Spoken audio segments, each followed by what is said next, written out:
to all of you. Today I am just going to brief you regarding the hematopoietic stem cells, then the different stages of erythropoiesis, and how luspatercept is helpful in certain hematological conditions. As all of you know, the hematopoietic stem cell has got a hierarchy.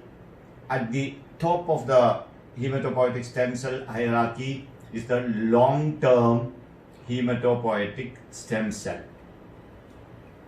These are the top of the hierarchy. And this long-term hematopoietic stem cell is CD34 positive, CD38 negative.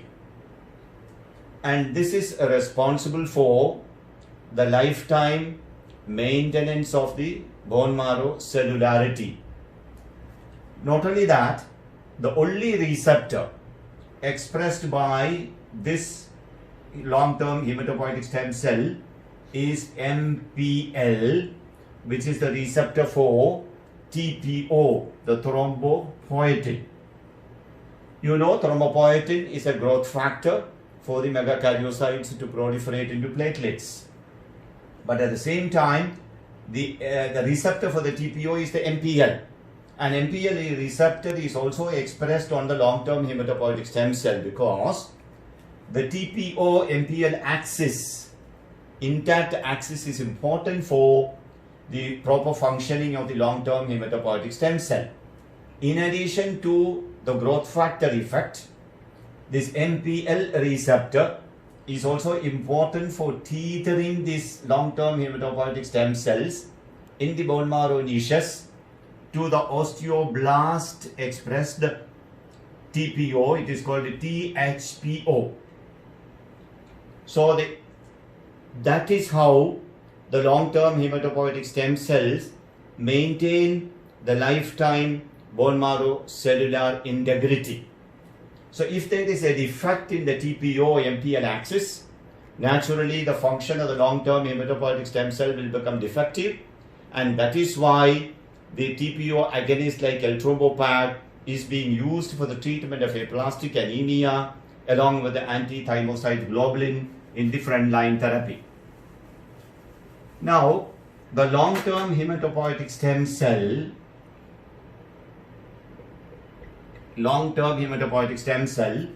will give rise to the short-term hematopoietic stem cell. This is more committed cell, short-term hematopoietic stem cell, and also another cell called the lymphoid primed multipotent progenitor cells. Lymphoid primed multipotent progenitor cells. Now the short-term hematopoietic stem cell will give rise to the myeloid committed progenitor cells. So which are the myeloid committed progenitor cells? One is the neutrophil monocyte progenitor cell. Then comes the erythroid progenitor cell. And then comes the megakaryocytes. All of them are under the influence of a growth factor because they all carry the receptors for that particular growth factor. For example, the neutrophil monocyte progenitor is under the influence of the GCSF. The erythroid progenitor cells carry the EPO receptor, so it is under the influence of erythropoietin. The megakaryocytes carry the MPL receptor, and that is under control of the TPO. So the short-term hematopoietic stem cell, giving rise to the myeloid progenitor cells, are under control of various growth factors, and each progenitor cell carry the respective receptor. Now the lymphoid primed multipotent progenitor cells will give rise to the B cells and the T cells.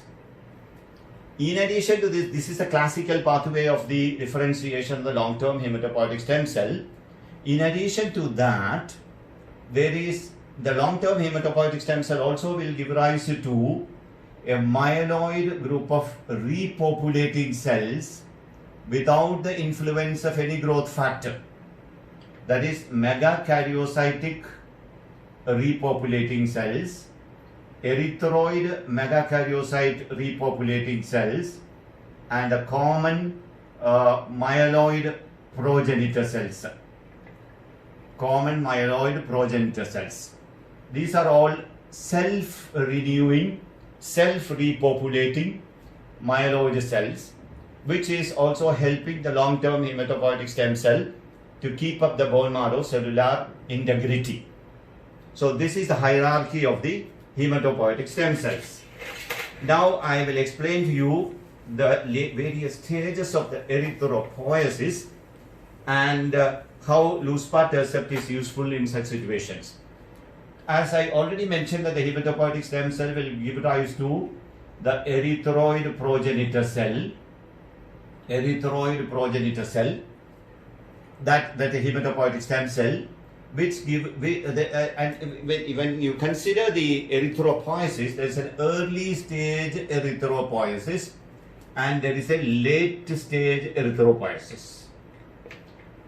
The early stage erythropoiesis, the hematopoietic stem, that erythroid committed progenitor cell will give rise to the burst forming unit, the colony forming unit, and the pro-erythroblast.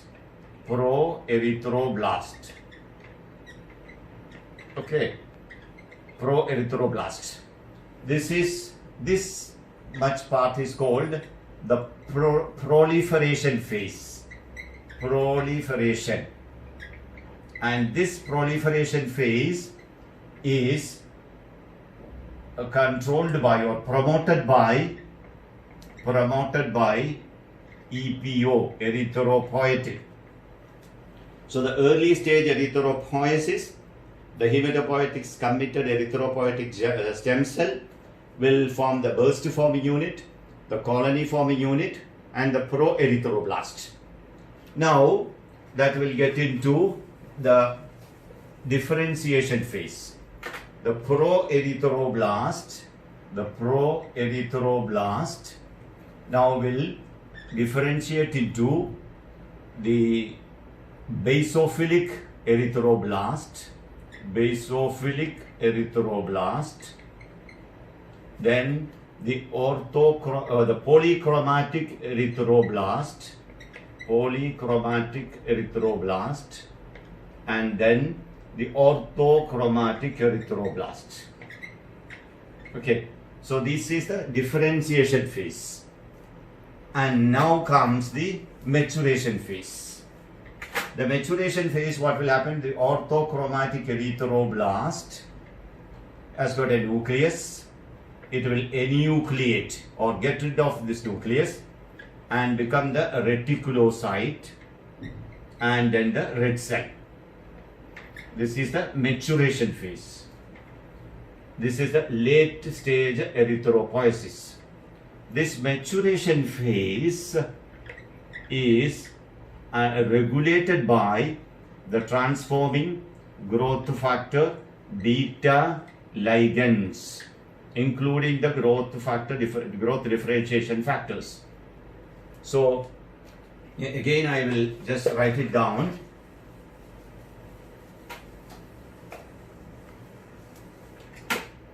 Okay, so this is the stem cell. Okay, then comes the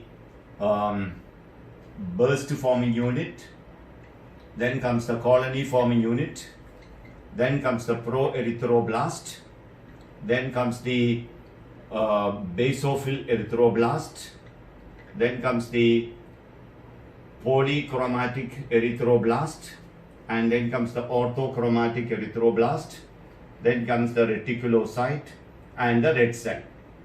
Okay, this is the different phases. So this part is called the proliferation phase, and this is the differentiation phase, and this is the last part is the maturation phase. Okay. So this proliferation is always promoted by EPO, erythropoietin, whereas this is regulated or controlled or inhibited by transforming growth factor beta ligands. So when, suppose if there are some abnormal cells formed as a result of the erythropoiesis, those abnormal progenitor cells, when they reach the maturation stage, this will be sensed by the transforming growth factor beta ligands, and they will stop the maturation of these cells at that level. So that is called maturation arrest. If there is a maturation arrest, what will happen? That will be sensed by the progenitor cells and the EPO. So the EPO will try to increase the proliferative phase to compensate for the maturation arrest. So this is called ineffective erythropoiesis. Example, beta thalassemia. Beta thalassaemic cells are defective because the beta chains are not formed. So those cells coming through the proliferation phase and the differentiation phase, when they reach the maturation phase, the transforming growth factor beta ligands will sense them as abnormal, and they will stop the maturation. So that produces maturation arrest. Whenever there is a maturation arrest, what will happen? The abnormal the precursor cells will be destroyed inside the bone marrow. That is called intramedullary hemolysis, and that is called ineffective erythropoiesis. Whenever there is ineffective erythropoiesis, it will be sensed by the erythropoietin, and that will increase the proliferation. When the proliferation increases, naturally the stem cells and the burst forming unit, colony forming unit, all this will increase, and that will produce bone marrow expansion and extramedullary hematopoiesis. Not only that, the hemoglobin will drop because that is ineffective erythropoiesis. So naturally the patient will develop anemia as well as bone marrow expansion and extramedullary effects. This is typical example of beta thalassemia. Suppose if, and this is the maturation arrest is mainly due to the transforming growth factor beta ligands. So if you sequester the transforming growth factor beta ligands with some molecule, then the maturation can go ahead and the cells will be released into the blood. So naturally the hemoglobin will come up, and also the ineffective erythropoiesis will be suppressed or inhibited. So that will lead on to the lack of the improvement of the anemia, as well as the abrogation of all the deleterious effects of the ineffective erythropoiesis. For that, they found out a molecule called luspatercept. Luspatercept, which binds and sequesters the transforming growth factor beta ligands, so that the maturation arrest will be taken away, and the erythropoiesis will continue, and the hemoglobin will improve, the transfusion requirement will come down in thalassemia, and at the same time the extramedullary hematopoiesis and the bone marrow expansion will be inhibited. The same thing in MDS also, myelodysplastic syndrome. There are certain dysplastic cells are formed, so the precursors are dysplastic cells, so that will be sensed by the transforming growth factor beta ligand, so that will produce a maturation arrest. So that can also be prevented by luspatercept. So this is the principle of using luspatercept for binding and suppressing the transforming growth factor beta ligands, which are responsible for the maturation arrest, and so that the anemia will improve, the transfusion requirement will come down. Thank you very much.